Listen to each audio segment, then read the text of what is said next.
son escalofriantes, cuando se habla de muchas maneras, estaba dudando en dar un relato tremendo sobre la biodiversidad, el estado de la biodiversidad, que realmente los números son escalofriantes. Cuando se habla de límites planetarios, por ejemplo, que es un concepto que se baraja desde hace tiempo, que Johan Rockström y otras personas de Estocolmo, del Centro de Resiliencia de Estocolmo, hablan mucho de los límites planetarios. Son esos límites de seguridad para la especie humana, en realidad, ¿no? Que no deseamos sobrepasar. Y la biodiversidad es uno de los que, con más diferencia, incluso más que el cambio climático, pues está sobrepasado. Pero solo os traigo un dato de esto para calentar motores. Estoy seguro que tenéis muchos otros datos que lo acompañan, ¿no? 1 millón de especies de plantas y animales están actualmente en peligro de extinción. Esto representa más del 11% de la biodiversidad total. Podemos ponerle muchas formas de ver esto qué significa. Y, por ejemplo, me gusta mucho este trabajo de El Hacham y colaboradores, salió a finales del año pasado, que muestra cómo la biosfera ya no está llena de vida, está llena de otras cosas, ¿no? Sobre todo lo que podemos llamar antropomasa. Tenemos la biomasa, que es la masa de origen biológico, los bichos, las plantas, los animales, etcétera, y tenemos la antropomasa, que son todas esas cosas que hemos generado los seres humanos en esta era nueva del antropoceno, ¿no? Que muchos habréis oído hablar. Para poneros una idea, los plásticos representan aproximadamente 8 gigatoneladas y sumando todos los animales de todos los tipos no llegan ni a la mitad, 4 gigatoneladas. O los edificios e infraestructuras son 1.100 gigatoneladas y sumando todos los árboles y arbustos apenas llegan a 900 gigatoneladas en el planeta, ¿no?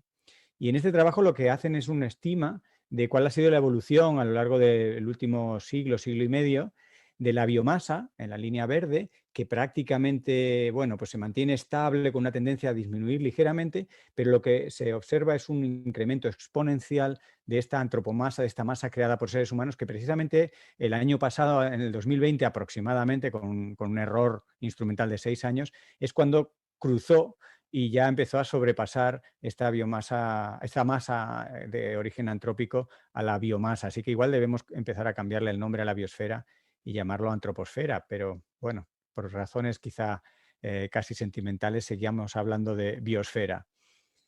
La verdad es que lo primero que tenemos que ser conscientes es que somos mucha gente. Esto no está mal recordarlo. Cualquier cosa que hagamos 7.700 millones de personas tiene consecuencias. La energía que consumimos, las especies que extinguimos, al ritmo al que hacemos las cosas, tiene fortísimas consecuencias, ¿no?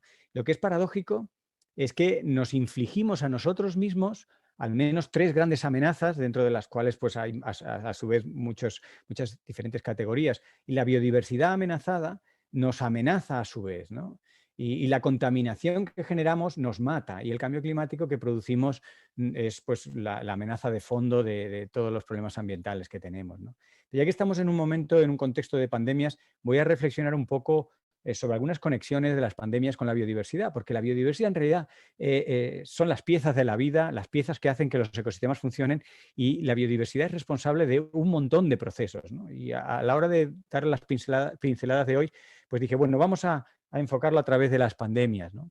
Las pandemias son el resultado de nuevas y viejas actividades de toda la vida, y por eso siempre ha habido zoonosis, estas enfermedades de origen animal que saltan al ser humano, siempre ha habido epidemias y en ocasiones incluso algunas pandemias. Pero la globalización reciente pues hace que muchas de estas infecciones locales acaban teniendo una escala planetaria. Pero los mercados húmedos, estos sin condiciones sanitarias, el tráfico ilegal de especies, la propia deforestación, todo esto son viejas y nuevas actividades humanas que se han ido acrecentando y que ahora nos llevan a la situación en la que estamos, ¿no? A mí me gusta refrescar estos dos mapas, uno de la mitad del siglo XX y otro de finales del siglo XX, principios de este siglo, de dónde se originaban las enfermedades infecciosas emergentes. Mientras que antes era en la zona templada, donde el ser humano estaba castigando muy fuerte a la biodiversidad y a los ecosistemas, y de ahí surgían las enfermedades infecciosas. Más recientemente, el ser humano ha tenido capacidad ya para impactar con dureza en las zonas tropicales, y es de las zonas tropicales, el sudeste asiático, Asia, pero también las zonas tropicales de África y de América, de donde están surgiendo muchas enfermedades infecciosas. Es una manera también de mostrar que las enfermedades infecciosas vienen de la degradación ambiental, están muy asociadas. Una pincelada de ¿cuál es la conexión entre pandemias y biodiversidad? Hay probablemente más de una conexión, pero a mí la que me gusta enfatizar es cómo nos protege. La biodiversidad nos protege de varias maneras. Y cada manera tiene que ver con un grado, con un tipo de biodiversidad. La diversidad más amplia, que tiene que ver con los grupos funcionales, predadores, presas, animales grandes, pequeños, etcétera, que se establecen entre esos grupos funcionales toda una serie de interacciones. Lo que es el primer mecanismo de regulación de las pandemias, porque se establece un control de unas especies a otras, un control poblacional, porque unas especies dependen de las otras, compiten con las otras. Toda esta red de interacciones en la red de la vida, pues hace que sea muy improbable.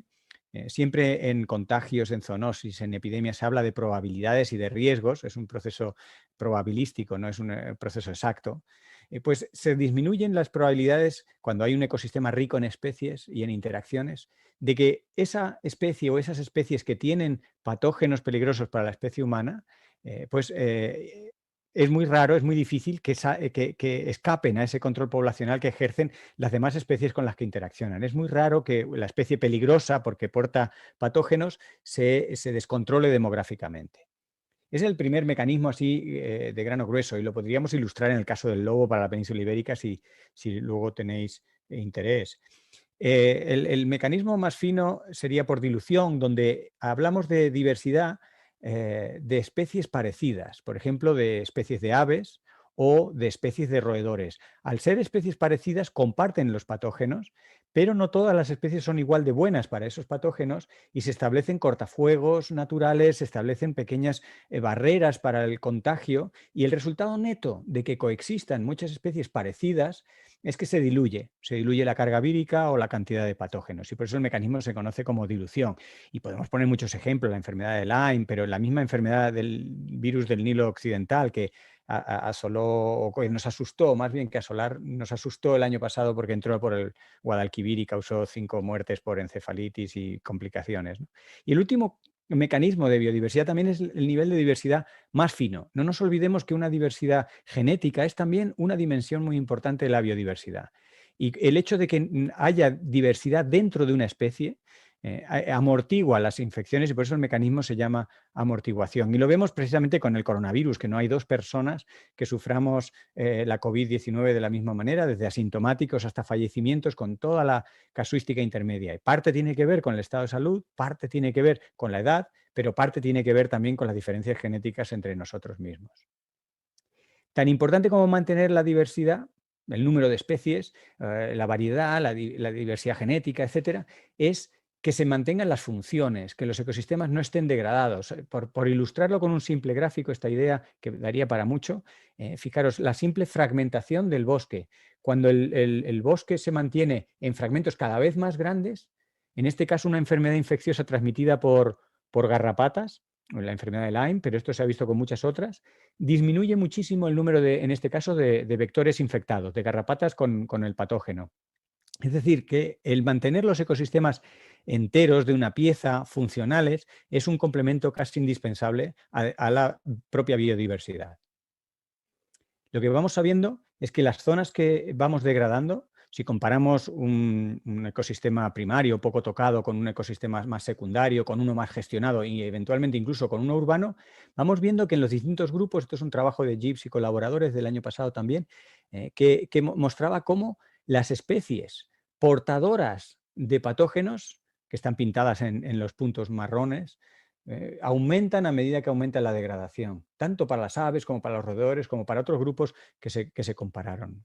Así que nos vamos rodeando de las especies más peligrosas para nosotros. Cuando tenemos una pandemia, en realidad lo que tenemos es un problema complejo, que detrás hay muchos factores que la han hecho posible y entre ellos muchos de los factores tienen que ver con el estado de conservación del medio ambiente, con la diversidad genética, por ejemplo, en las granjas, o con la diversidad de especies, con la interacción y el grado de integridad ecológico de los ecosistemas, ¿no? Fijaros, ahora quiero hacer una pequeña reflexión casi histórica. Este es un momento, si queréis, un poco lúdico que me ha apetecido hoy compartir con vosotros. Homo sapiens evolucionó y se expandió en un mundo repleto de criaturas gigantes. Nuestras primeras formas de arte, como las pinturas rupestres del Pleistoceno de Altamira o de la Cueva de Lascaux, muestran que la megafauna esta fauna grande, tuvo un profundo impacto en la psique y la espiritualidad de nuestros antepasados, además de su propia economía, ¿no? Tan pronto pudimos organizarnos socialmente para coordinarnos, bueno, razonablemente y poder cazar en grupo, centramos nuestros esfuerzos en los animales grandes, porque energéticamente es mucho más eficiente cazar un animal grande que estar todo el día atrapando animales pequeñitos, ¿no? Aquella carrera hacia la extinción de lo grande fue tan exitosa que prácticamente en algunos subcontinentes, como el subcontinente sudamericano, la extinción ha sido completa. La megafauna, aquí en este mapa se representan. Dentro de la megafauna también hay categorías. Por megafauna se entiende todo lo que pesa más de 45 kilos, pero dentro de ello tenemos los más grandes, que por ejemplo en herbívoros son los que pesan más de 1 tonelada, pues de 20 especies que había en Sudamérica no queda ninguna. Y de 9 especies que había en Norteamérica tampoco queda ninguna, ¿no? Y si nos vamos a los predadores, los megapredadores son los que pesan más de 100 kilos. De 4 que había en Sudamérica solo quedan 2. De 5 que había en Asia solo quedan 3. Y así, ¿no? Hemos sido implacables. Las extinciones, la disminución de la biodiversidad empezó bien pronto en la historia evolutiva de Homo sapiens y marcaron, de hecho, la transición entre el Pleistoceno y el Antropoceno, o dicho de otra manera, el comienzo del Neolítico estuvo marcado por una grandísima extinción, además muy selectiva. Lo que es importante, y por lo que quiero enfatizar esto, es que hoy hemos podido reconstruir y entender la ecología de aquellos ecosistemas que tenían megafauna, y sabemos que la megafauna afectaba a la estructura física, a la estructura trófica, a las relaciones entre las especies dentro del ecosistema, a la composición de las especies, plantas y animales, pero también afectaba de forma muy significativa los ciclos biogeoquímicos de la materia y la energía. Estos animales tienen la capacidad de incluso afectar el clima. Afectar el albedo, la reflexión de la radiación, la transpiración, el nivel freático, la productividad de los ecosistemas. Esta megafauna le confería propiedades que ahora ya no tienen muchos de los ecosistemas que ya no tienen estos animales tan grandes, ¿no? Y esto, un mensaje complicado de un artículo complicado, que si hay interés lo explico, pero que ese artículo complicado se resume en esta frase tan sencilla: sin megafauna más zoonosis. El mecanismo tiene que ver con la evolución, con la dispersión a largo plazo de la megafauna. Ya digo, es un poco complicado explicarlo, pero os puedo dar la referencia y las explicaciones de por qué es así. Así que como cierre a esta mirada un poco histórica a nuestra propia especie, el neolítico, que siempre se ha estudiado en la escuela como la revolución neolítica, y se ha visto el desarrollo tecnológico que empezó en el ser humano y nos sentíamos hasta orgullosos de poder hacer lo que hacíamos, en realidad trajo muchos cambios ambientales. Trajo la extinción de la megafauna, con estas implicaciones grandísimas a nivel ecosistémico que empezamos a entender ahora, y la domesticación de muchos animales. Y ambas cosas, la extinción de la megafauna por sí misma y la domesticación, el contacto directo y estrecho con muchos animales, generó lo que se conoce como un desbordamiento zoonótico. Empezamos a estar expuestos a un montón de nuevos patógenos y a empezar a sufrir de forma ya muy intensa, lo cual se ha acentuado en las últimas décadas, estas zoonosis, estos brotes que pueden dar lugar a pandemias, ¿no?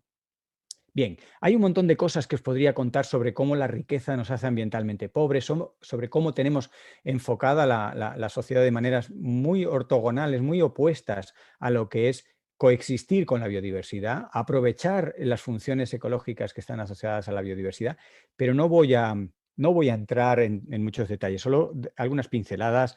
Todos sabemos que los bancos, por ejemplo, son unas entidades financieras que favorecen, que aportan dinero a veces en cantidades tremendas. Fijaros, en este informe se habla de 2,6 billones de dólares, el doble del Producto Interior Bruto de España, dedicado a inversiones que destruyen la biodiversidad y generan gases de efecto invernadero. Hay un tema muy importante que socialmente tenemos que mirar de frente, ¿no?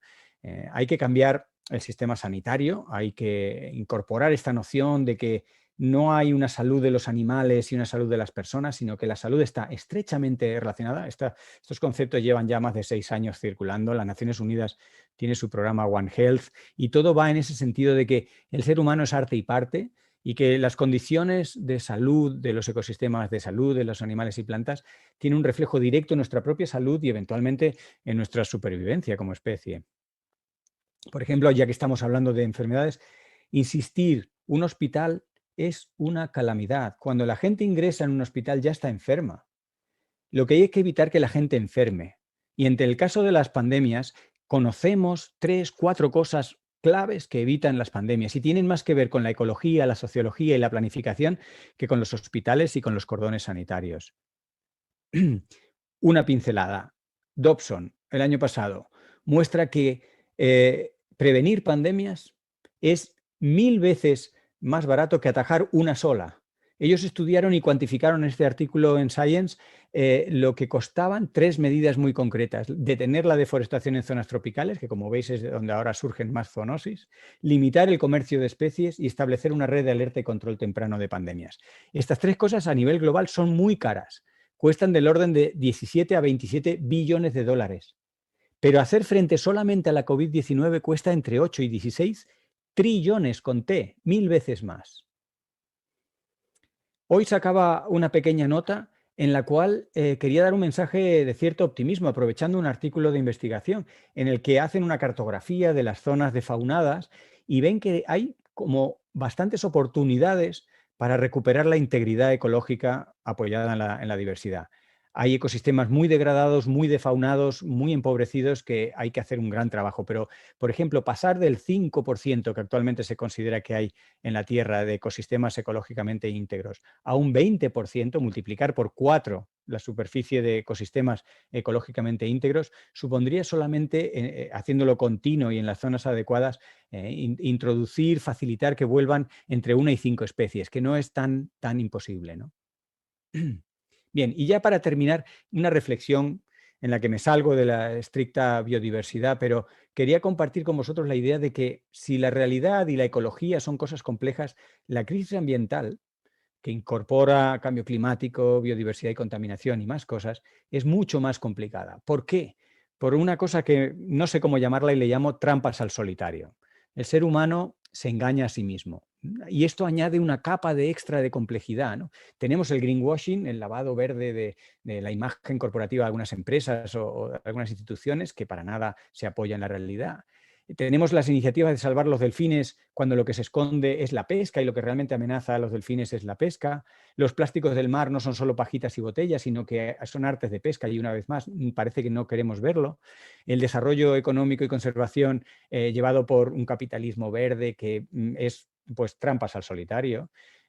Una Europa esquizofrénica que teóricamente lidera las campañas ambientales a nivel planetario, es el continente de la esperanza verde. Sin embargo, en la misma mesa se negocia el Pacto Verde y la política agraria comunitaria, que nada tienen que ver, que la política agraria comunitaria es una gran agresión para la biodiversidad y que supone, desde luego, no converger con los acuerdos de París para reducir las emisiones. Y así podríamos hacer una lista, ¿no?, de cosas, de trampas al solitario. Si nos preocupa la salud de las personas, no invirtamos tanto en hospitales y más en prevención. Y la prevención, como digo, tiene una dimensión ecológica y ambiental basada en la biodiversidad por algunos de los mecanismos que ya he comentado, pues muy clara, ¿no? Así que, para terminar, dejaros esta idea un poco de desafío. Cuando hablamos de espacios protegidos, de jardines, parques municipales o de parques nacionales, parques regionales, tenemos la visión un poco paternalista de que nosotros protegemos a los animales y a las plantas y a los espacios y a los parques.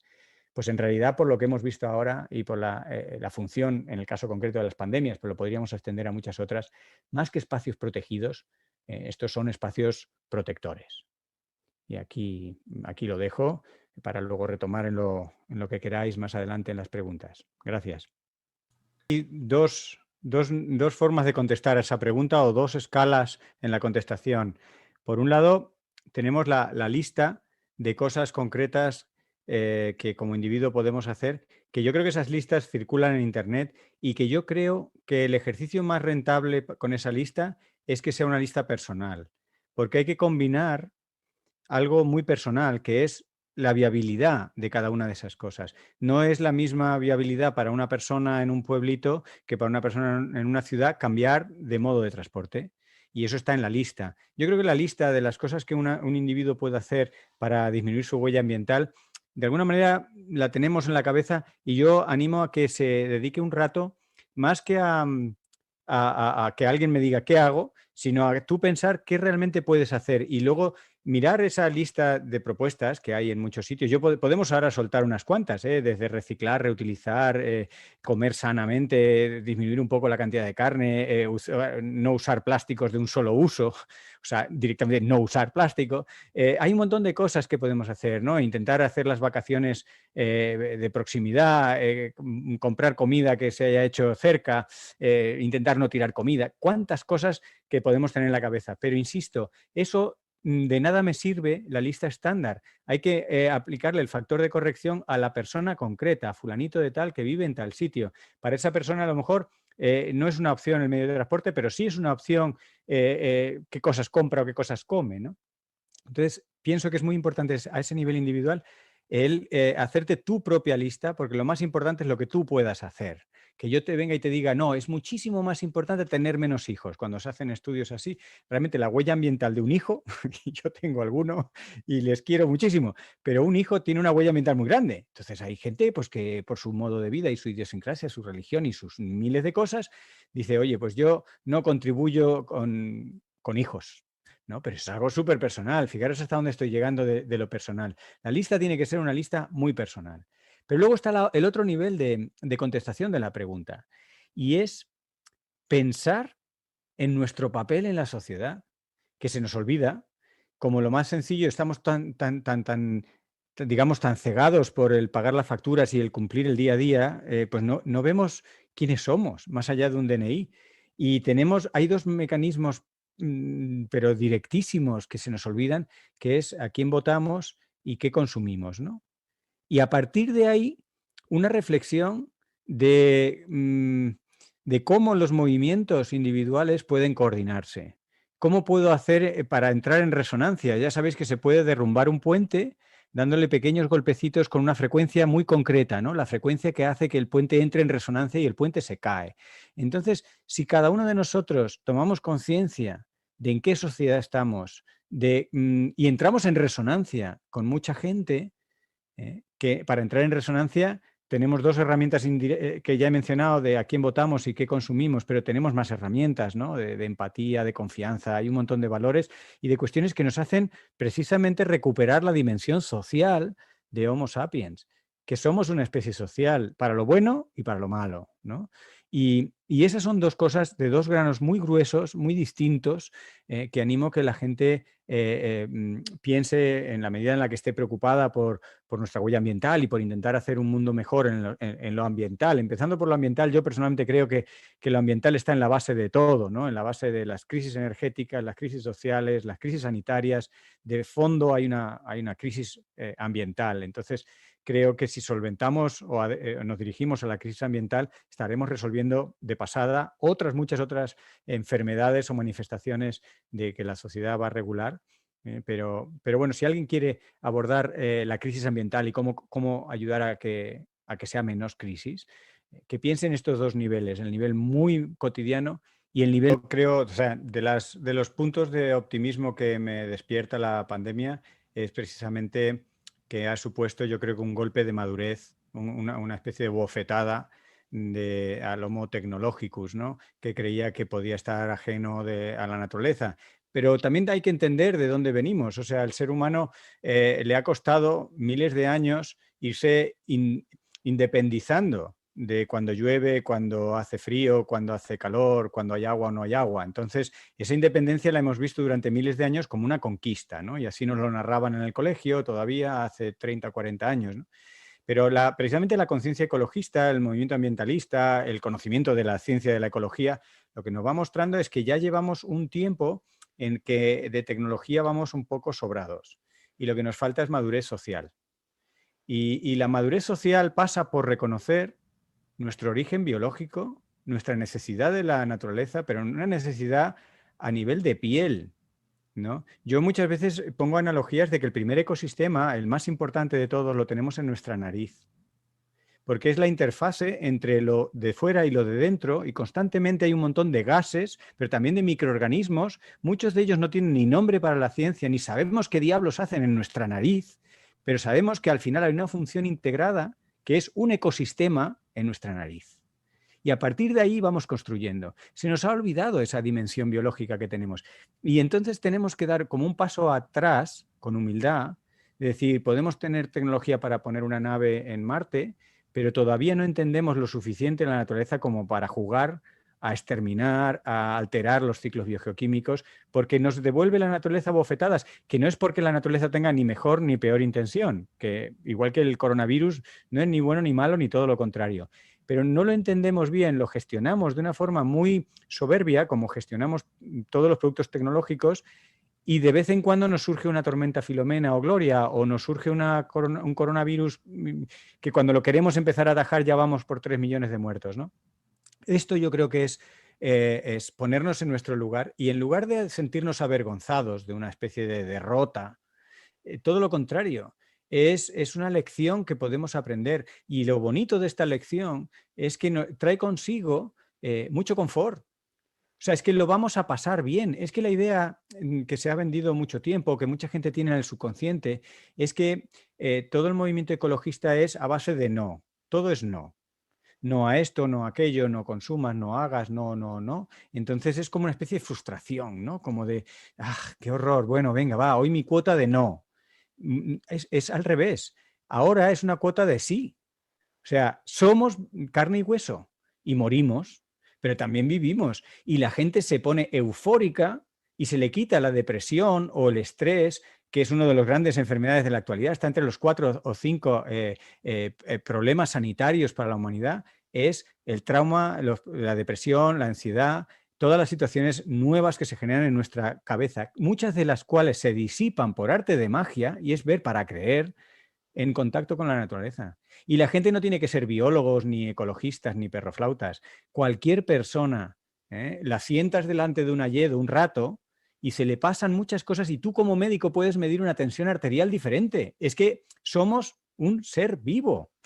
Se nos ha olvidado ese pequeño detalle. Y yo creo que el coronavirus ha tenido un poco esa virtud, ¿no? De recordarnos esa guerra que se ha establecido desde lo sanitario, con un organismo nuevo que nos ha pillado completamente fuera de juego, y sin embargo hemos encontrado salidas que estaban en la naturaleza. Por eso mucho de mi discurso intenta ver cómo la biodiversidad, sin ser perfecta para controlar vacunas, o sea, no estoy diciendo que sea la alternativa, sino es un estupendo complemento y en muchos casos es la única, porque cuando pensemos que solo conocemos medianamente 100 virus, y ahí se calcula cerca de 1 millón.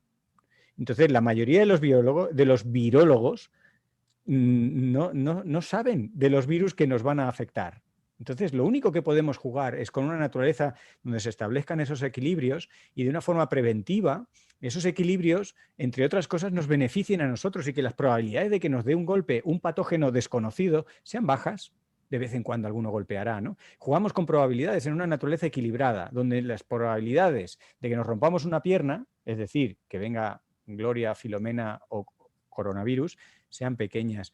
Y esto para mí es un mensaje de cierta esperanza. Es verdad que cuando vemos la calidad del debate electoral, por ejemplo, en la Comunidad de Madrid, o cuando vemos en qué se traducen muchas decisiones de grandes empresas y tal, pues se te cae un poco el alma a los pies, porque dices, ostras, yo pensé que estábamos alcanzando un cierto nivel de espiritualidad, de desarrollo, tal. Eso sí que es un auténtico desarrollo. Significaría pasar a la versión 3.0 de Homo sapiens. Estamos a punto, tenemos el conocimiento, ahora tenemos incluso el impulso provocado por la crisis ambiental. Y de repente, pues la realidad te da pues un recordatorio de que quizá no estamos del todo maduro. Yo quiero creer que vamos madurando a trancas y barrancas y que vamos a aprender esta lección, como decía también Maite, un poco aunque solo sea por egoísmo, porque nos va a ir mejor. Lo que quiero convencer a la gente es, sobre todo a la gente que no tiene una afinidad propia o muy marcada por la naturaleza. Los que nos gusta la naturaleza lo tenemos más fácil, digamos, más intuitivo, más directo, pero a todo el mundo le satisface una naturaleza con clorofila, con pajaritos, con paz, con silencio, sin plásticos, sin coronavirus en demasiada cantidad. Algún coronavirus no está mal, le da alegría y hace falta, ¿no? No porque está controlado y juegan unos papeles que muchas veces ni somos capaces de cuantificar, ¿no? Esta visión que puede parecer un poco esotérica, la podemos apuntalar en artículos científicos, en informes de las Naciones Unidas. O sea, no es que yo me haya fumado algo al hablar de todo esto, ¿eh? Todo esto es una derivada un poco personal y cordial, pues porque estamos aquí por la tarde más relajados, ¿no? Pero todo esto, hace 5 o 6 años las Naciones Unidas lo hablaban en sus informes de que iba a venir una pandemia y por qué, por todas estas razones, ¿no? Y, o sea que le podemos dar a cada puntada el hilo correspondiente. Pues tú, Fernando. Bueno, es algo a lo que le he dedicado bastantes ratos y he resumido bastantes artículos de prensa, lo que yo llamo, por entendernos, la segunda naturaleza, ¿no? La segunda naturaleza es esa naturaleza un poco mutilada, degradada, simplificada, la que nos queda en las ciudades donde vive la mayoría de la gente, ¿no? El 70% de la humanidad, la naturaleza que tiene a mano es una naturaleza sencilla, con un grado de artificialidad importante, pero lo bonito, lo estupendo, lo maravilloso es que esa naturaleza sigue cumpliendo los efectos beneficiosos de la naturaleza con mayúsculas que podemos ver en National Geographic. Sigue cumpliéndolo. Y hay datos tremendos, ¿no? Como por ejemplo el vivir en un radio de 500 metros de una zona verde en una ciudad te alarga 3 o 4 años la vida. Y esto resulta de una estadística de 7 países distintos y de unos, no sé si eran 14 o 15 millones de personas. O sea, 3 o 4 años vivimos más por tener una zona verde en una ciudad en un radio de 500 metros. El cerebro, por ejemplo, de los niños de Barcelona que se estudiaron, tenía desarrolladas zonas concretas con mayores capacidades cognitivas si durante su etapa de desarrollo habían estado en barrios que tenían mayor proporción de zonas verdes. O sea, las evidencias de lo positiva que es la naturaleza, ¿no? Corrigiendo, por supuesto, olas de calor, ¿no? El área de un parque metropolitano, el área de Madrid o el Central Park en Nueva York, son muchos kilómetros fuera del propio parque que amortigua los bandazos térmicos de una ola de calor. La naturaleza, por sencilla que sea, por pocas especies que tenga en las ciudades, sigue siendo muy valiosa y quizás incluso más valiosa por lo escasa que es, ¿no? Y yo creo que tenemos una gran oportunidad de poner en valor, ya que muchas veces por el diseño de las ciudades no podemos ampliar mucho las zonas verdes, sí podemos hacer que ganen en calidad. Y también hay todo un montón de estudios que hablan que la calidad de las zonas verdes, ahora definiré un poquito qué es la calidad, pero que la calidad de las zonas verdes también se repercute tanto en la salud directamente de las personas como en la amortiguación de la contaminación, del ruido, de las ondas térmicas, etcétera, ¿no? ¿Y qué es esa calidad? Pues mira, 2 componentes muy fáciles de medir. Uno, diversidad de especies y otro, complejidad estructural. Es decir, que haya varios estratos, que haya árboles y arbustos, que no sea la típica pradera plana de césped, nada más, que es mejor que nada, pero que es demasiado elemental para darte muchas funciones, ¿no? Entonces, un poco de complejidad estructural y favorecer que coexistan muchas especies de hormigas, nematodos, pajarillos, topillos, que tú dirás, ¿y qué me importa a mí, habitante de la gran ciudad de Madrid, que haya un topillo en el Prado tal de... Pues resulta que el topillo es una red de interacciones y el que esté el topillo regula y hace y es parte y parte de un ecosistema vivo, ¿no? Y aunque sean simplificados, los ecosistemas de las ciudades funcionan y hay que quererlos, cuidarlos y en la medida de lo posible irlos mejorando, conectarlos, por ejemplo. Conectar. No es lo mismo que hay una plaza verde aquí y otra plaza verde allí, y que estén separadas por calles, que haya, aunque sea un carril bici con una zona jardinada. Eso actúa de conector natural para las abejas, mariposas, y las personas disfrutamos viendo esas mariposas y se nos va el estrés. Y podemos hacer el mismo camino que de un sitio a otro y que si vamos rodeados de esa naturaleza, aunque no seamos unos frikis que nos sepamos los nombres científicos de las mariposas y de los pájaros, vamos más tranquilos al trabajo y nuestra huella ambiental va a disminuir, aunque solo sea porque consumamos menos medicamentos, ¿no? Decir nunca. Que recuperar la cordura, ¿no? Tú le llamas cordura, que pensé que no lo ibas a decir nunca. Tú le llamas cordura, yo le llamo sesera. Yo cuando llegué de Estados Unidos, de una estancia larga que hice allí, y me encontré con en fin, las locuras y contrasentidos de esta nuestra querida España, pues dije que abriría una ONG que le llamaría Sesera Sin Fronteras.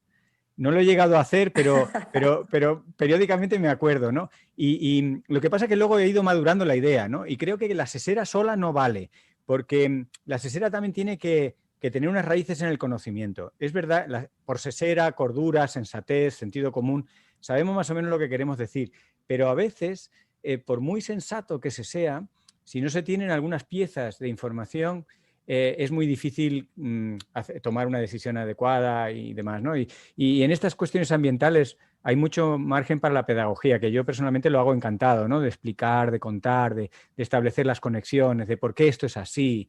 No, claro, la primera vez en marzo del año pasado, cuando sacamos una entrevista en La Vanguardia de que la vacuna ya la teníamos y nos la hemos cargado, algunas de estas cosas que eran un poco para precisamente chocar con la sensatez, ¿no? Que la sensatez te dice, a ver, una enfermedad, un hospital. Y te digo, no. El hospital es el fracaso. Cuando vas al hospital ya estás enfermo. La naturaleza te previene. Pero claro, ese conocimiento a lo mejor no lo tiene. Una vez que lo tiene, es como una buena ama de casa, una persona cuidadosa con su economía y tal, ¿no? Cuando te explican dónde se te va el dinero, dónde puedes ahorrar, tal, de repente lo entiendes, no te hace falta mucho más, ya lo has pillado. Ahora con tu sensatez, con tu sesera o tu cordura, ya le das ese recorrido, ¿no? Que hace falta a las ideas y ese atornillo a la realidad. La pregunta que nos han hecho para mí es una de las preguntas del millón. Si tuviéramos la contestación, podríamos estar ahora de vacaciones, ¿no? O sea, ¿cómo convencer a personas que dudan, a personas que ni vienen, a personas que no se asoman, a personas que no quieren saber, o incluso ya el caso extremo de las personas que lo niegan, ¿no? Pues el cómo hacerlo. Entonces, como científico, lo que me dedico en esas situaciones es a desgranar la realidad y hacer una especie de clasificación. Por ejemplo, ahora Michael Mann tiene una clasificación de negacionistas. Entonces, es como un primer paso. No es que haciendo la clasificación se ha eliminado el problema, pero al menos no todos los negacionistas, por ejemplo, del cambio climático, negacionistas de la vacuna, son iguales. No basan su negación en la misma actitud. Con lo cual, si vas a dialogar, todo esto lo tengo bastante trabajado porque con los chicos en la universidad desarrollamos un par de días, hay una asignatura que impartimos que es Impactos de la actividad humana en la biosfera, y dedicamos un par de días a la dialéctica, a la retórica, a la dinámica de grupo, como lo quieras llamar, frente a negacionistas. Porque hay un tipo de negacionista que es simplemente desconocimiento. Ese cada vez queda menos, porque la verdad es que es muy difícil sortear toda la información que hay sobre medio ambiente y tal, ¿no? Pero alguno quedará. Podemos conceder el beneficio a un X porcentaje de la población que no sabe. Pero luego tienes varios tipos de negacionistas, ¿no? Hay personas que casi no cuelan, ¿no? Michael Mann habla de que están como en peligro de extinción, que es el negacionismo a la totalidad, ¿no? No está pasando nada. Bueno, pues yo creo que ya también ese negacionismo, un poco a la Trump, ¿no? Ese negacionismo a la Trump no tiene mucho enganche ya porque es tan obvio que hay tormentas y coronavirus que es como, en fin. Pero entonces lo que hacen es la versión 2.0, que ahora hay algunos grupos políticos que la encabezan, que dicen, no, si yo admito el cambio climático, lo que no me creo es que sea el ser humano el que lo ha causado. Y digo, hombre, claro, de eso es justo de lo que estamos hablando. Que hay cambio climático, ya lo saben los chicos viendo las películas de Ice Age y la Edad de Hielo, ¿no? O sea, la gracia está justo ahí. Pero entonces van como haciendo pequeñas fisuras de decir, no, si yo estoy de acuerdo, lo que no creo es... Y entonces empiezan a abrirse estos tipos de negacionismos que empiezan a dividir y aprovechar las pequeñas discrepancias en los detalles, en los datos exactos que puede tener la ciencia, en los pronósticos que no siempre se ajustan exactamente, y amplificar esas dudas y esas discrepancias y empezar a generar una especie de, bueno, si en realidad esto no se sabe, bueno, si no está muy bien demostrado, yo digo, vamos a ver, esto a esta escala está perfectamente demostrado. Lo que no sabemos es exactamente la temperatura que hará en Cuenca el 27 de mayo de 2057, pero que va a hacer más calor que ahora, o sea, lo tenemos muy seguro. Y hay toda una casuística, y el caso más trágico es el de los que se denominan doomers, que son una categoría de personas que ya piensan, o hacen que piensen, porque todo puede ser una actitud un poco cínica, que dicen que como todo esto es tan inevitable, en realidad no hagamos nada. No hay nada que podemos hacer. Eso de la actitud de los doomers, que es un paso más de tuerca del carpe diem, de las personas que dicen, bueno, como esto tal, tú disfruta mientras puedas, ¿no? Esa especie de inmadurez, de adolescencia en fase adulta que algunas personas manifiestan y que tanto daño nos pueden hacer a todos, pues lleva al caso ese de los doomers, los que llegan a decir, no, si es que esto es imposible y te muestran mucha pesadumbre, a veces sentida y a veces fingida. Eso ya cuesta de distinguir. Toda esta taxonomía o clasificación de negacionistas, escépticos y tal, hay que entenderlas si lo que queremos es invitarles, ¿no? A que estén con nosotros, a conversar con ellos. Yo tengo mucha curiosidad. Yo cuando encuentro una persona reacia o negacionista o ignorante o tal, me intento acercar con bastante educación, cuidado de que no suene como aquí está el prepotente de la ciencia, este Valladares que lo sabe todo. No. Intento ponerme un poco en sus zapatos, decir de dónde viene, cómo ha podido llegar a esta conclusión, qué cosa. Y luego, y esto ya sí es una cosa concreta que puede contestar a la pregunta, es luego elijo en una especie de abanico de narrativas. Yo creo que todos tenemos que tener un abanico de narrativas, igual que somos capaces, mejor o peor, de hablar inglés, francés, catalán, gallego, pues tenemos que emplear distintas narrativas. Y hay algunos mensajes que son bastante universales a las narrativas. Apelar a la salud, por ejemplo, ¿no? El movimiento ambientalista ha apelado mucho al legado a las siguientes generaciones, pero hemos visto que eso tiene un recorrido modesto, vamos a decir. Hay personas que sí se sienten, en fin, aludidas cuando dices qué planeta le dejas a tus hijos, y hay personas que dicen, bueno, a mis hijos que espabilan, a mí me da igual, ¿no? Entonces ese mensaje tampoco es tan transversal. Sin embargo, la salud, el que te puedes morir antes de tiempo, el que haya muertes evitables, el que tu padre o tu hermano hoy fallezca por una inflamación del cerebro generada por inhalar microplásticos que no tienen ni que pasar por el torrente sanguíneo, directamente del bulbo olfativo entran en tu cerebro, te generan un cáncer lento de gestación silenciosa y que en 5 años tú tienes una enfermedad incurable que va a adelantar tu muerte 20 o 30 años. Cuando eso lo comentas con tranquilidad y apuntalado en la ciencia, es un mensaje que yo creo que es muy transversal. Pero lo mismo que estoy poniendo este ejemplo, también soy consciente de que no se puede utilizar solamente el miedo, que a veces abusamos, ¿no? El mismo ejemplo que acabo de poner es un ejemplo muy terrorífico, ¿no? Que no todo el mundo puede encajar o quiere encajar o es bueno que se comente, ¿no? Sobre todo pensando, vamos a hablar a niños, tú vas con Teachers for Future y vas a primaria. ¿Les vas a hablar de esto que acabo de decir, de que los plásticos... No, yo no lo voy a hacer, ¿no? Porque creo que no es la narrativa para esa audiencia, ¿no? Y eso es lo que hay que tener, despertar una especie de sensibilidad, tener primero un abanico, tener herramientas desarrolladas y tener una especie de empatía y de sensibilidad. Lo que pasa es que es como un blanco móvil, porque esas personas o esos colectivos negacionistas o tal cambian, se metamorfosean. Como está mal visto, en muchos casos da un poco de vergüenza reconocer que tú esto no te lo crees mucho cuando hay todo un ministerio dedicado a eso, cuando hay cumbres internacionales. Pues claro, hay mucha gente que tiene un poco de respeto a reconocer en público, ¿no? Que lo niega. Entonces, es un blanco elusivo, es una diana móvil, pero que debemos aprovechar cada ocasión que tengamos, sea un vecino, sea una audiencia X, de percibir, de entender cómo han llegado a esa situación y de afinar nuestro mensaje. Para mí son oportunidades también intelectualmente muy interesantes, ¿no? de comprender, porque creo que el cambio al que estamos abocados, querámoslo o no, un cambio social, un cambio socioeconómico profundo, solo va a ser posible con amplísimas mayorías, ¿no? con un consenso casi total. Y para eso tenemos que entender a todos esos distintos grupos que sumando un 3% aquí, un 7% allí, un 4% allá. Al final, cuando te quieres dar cuenta, a lo mejor es un 30, un 40%, ¿no? de la población que o duda o no le preocupa o no considera, porque las estadísticas ahora han salido hoy, han salido unas estadísticas muy, muy favorables sobre la prioridad que tiene el cambio climático, por ejemplo, para los españoles. Sí, pero de ahí a que cambien las prioridades, que cambien la factura, que cambien sus vidas, hay un salto, ¿no? Y ese salto, bueno, yo lo que animo es a entender en este proceso de ganar conciencia, a entender la importancia de la biodiversidad, que nos ha parecido y aún le parece a mucha gente algo un poco anecdótico, como una cultura, como algo opcional, adicional, como un lujo de la sociedad. En realidad es imprescindible para nuestro bienestar, para nuestra salud, y es imprescindible para nuestra supervivencia como especie, supervivencia a la que le estamos poniendo las cosas muy difíciles. Ganar conciencia de que estamos acelerando, lo más normal para las especies es extinguirse, pero el ser humano está acelerando su propia extinción.